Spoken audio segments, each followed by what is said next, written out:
Yahushua die, and all men that have life. That's right. That's plain. That's right. That's that time period, man. But like I said, when you look up Esdras, you'll find out that Esdras is the Greek way of saying Ezra. When you read about Ezra in the Bible. So these are the other books that are really part of Ezra that should be in the Bible. But the Apocrypha is a part of the Bible that this devil pulled out. So, like I said, he was on the scene 400 plus, almost 500 years, all right? And he said that 10 parts have gone already, which was right, because he was in that 10th year, actually 9,500 years. Right. So to complete that 10th thousand year, that's when Yahushua came on the scene. And now 2,000 years later, here we are right now. Give me Hosea 4 and 6. That's right. I'm sorry, Hosea 6 and 6. Start at the first verse. This is the book of Hosea, chapter 6, verse 1. Come and let us return unto the Lord, for he hath torn and he will heal us. He hath smitten and he will bind us up. Are we being bound up right now? We're being bound up right now. In other words, if you're torn, when you're bound up, that means you're being healed. Go ahead. After 2 days will he revive us. In the third day he will raise us up, and we shall live in his sight. So what are we in? We're at the end of the 12th day, or the 12,000 years, pursuant to Peter's, and we're in the third day. So now we're being raised up. So this man's time is up, man. But how is he going down? He's going down little by little. That's how the Canaanites were taken down. That literally says that, little by little. Mosai had the hornets coming after them, had the curses coming after them. The same thing with the Egyptian empire. There were plagues that were plaguing them. So they were going down. I had a precept for you. Go ahead. Because Elder Tom mentioned we're in the third day. Now, our day begins at night. So then when you go in Genesis, it says, and the night and the day was and then roughly paraphrasing, and the night began the day. And then you had the day part of the day, which followed next. This is Lamentations 2 and 19. It says, arise, cry out in the night of the third day. In the beginning of the watches, pour out thine heart like water before the face of the Lord. Lift up thy hands toward him for the life of thy young children that faint for hunger in the top of every street. And we're fulfilling that prophecy right now. We're the ones crying out in the night of the third day. And that hunger is not talking about actual food like Nate is teaching. That hunger is talking about hunger for the truth. That's right. That's it on that? Yeah, that's it on that, brother. This is the book of Daniel, chapter 9, verse 1. In the first year of Darius, the son of Ahasuerus, of the seed of the Medes, which was made king over the realm of the Chaldeans, in the first year of his reign, I, Daniel, understood by books. It says, in the first year of his reign, I, Daniel, understood by books the number of the years, whereof the word of the Lord came to Jeremiah the prophet, that he would accomplish 70 years in the desolation of Jerusalem. So the point here being that Daniel said that he understood by books, which is the Bible, the number of the years where the Lord spoke by Jeremiah the prophet that Israel was going to accomplish 70 years in captivity.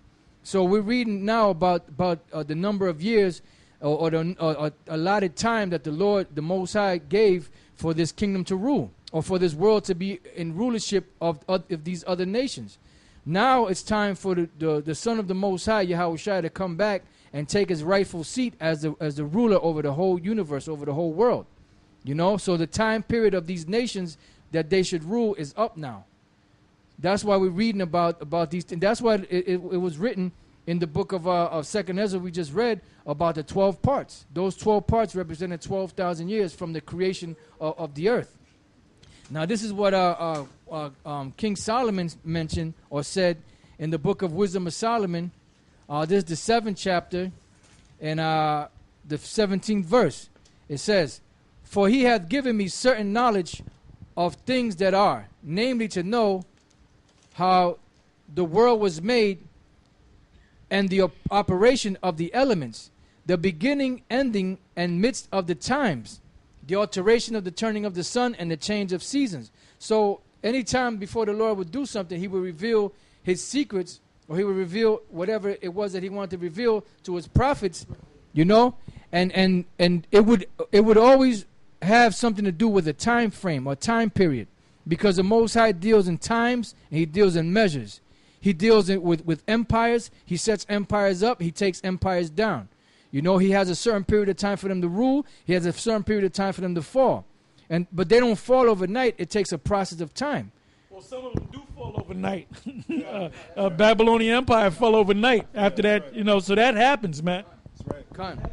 That's right. Yeah, because earlier, like I said, although I mentioned about the night of the third day, we're in the third day. No, well, actually, he mentioned the third day, and the day begins at night. I just wanted to explain that before the brother goes to his next thought. This is a scripture that backs up what I just said.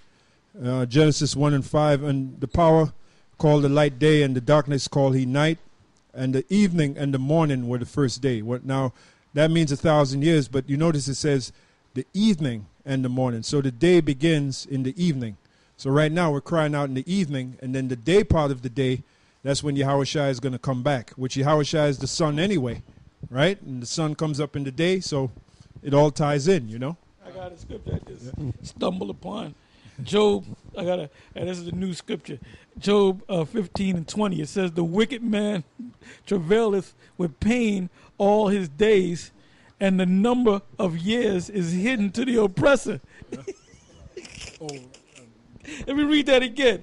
The wicked man travaileth with pain all his days. Because even though this devil's in rulership, man, they still catching hell with that money, man. A lot of these super rich, their children are killing themselves. Hey, I remember years back, maybe 10 years back, before we came on YouTube, we was out there speaking. Because before YouTube was on the scene, we was out there on 34th, and we was out there speaking with all them other guys were doing what the hell they were doing, like Nate and the rest of those guys. They were taking a break. They took a hiatus, man. But anyway, we was out there, and we got the Daily News, and they said in the front page, it said, Rothschild dies of drug overdose. And there was one of the sons of the Rothschilds. You know what, brother? See if you can get that up and get the right year and all that. Because though you have all those riches, man, your kids still have problems, man.